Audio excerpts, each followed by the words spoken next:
How can women who waited too long to have children find meaning in their lives once they realize their mistake? How can we cope with the regret? Jesus, that's a hard question.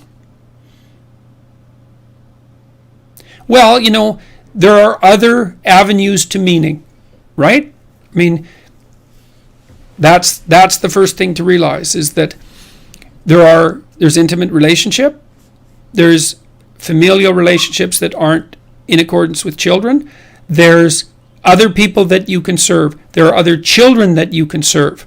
So what you have to do, because intimate relationships are so important, and I'm including the close familial, I'm not talking about sexual relationships, I'm talking about very close social relationships. The thing about having children, if you're lucky, is that you have a relationship there of a depth that you don't get anywhere else, with the possible exception of your parents and siblings and your partner. But there's something about the child relationship that's even more fundamental, because the thing about having a child is that if you have any sense, as soon as you have a child, you are no longer the most important person, right? You're no longer the person that you have primary responsibility for. It's now your child. And that produces a psychological transformation, and it produces a relationship of a depth that can't be easily duplicated elsewhere. But it's not like that's the only thing that there is to do in life. There are other relationships, and I would say what you do is you foster them to the degree that that's possible. And maybe you can find other kids to serve. There's always the possibility of volunteering for hospitals or working in places where children need service. So that's a possibility as well.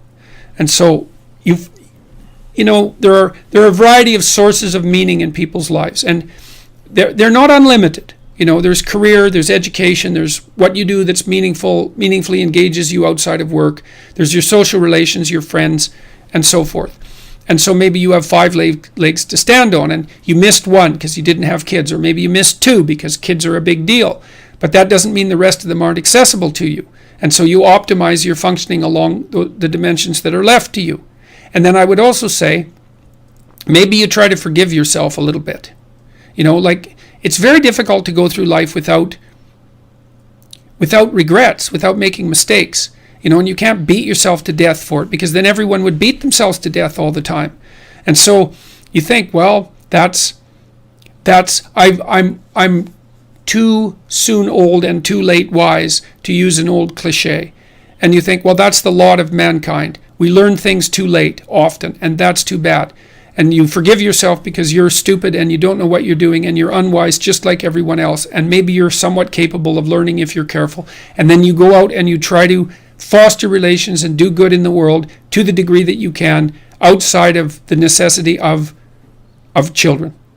And maybe you have nephews and nieces, and you can lavish some attention on them and find your substitute where you can.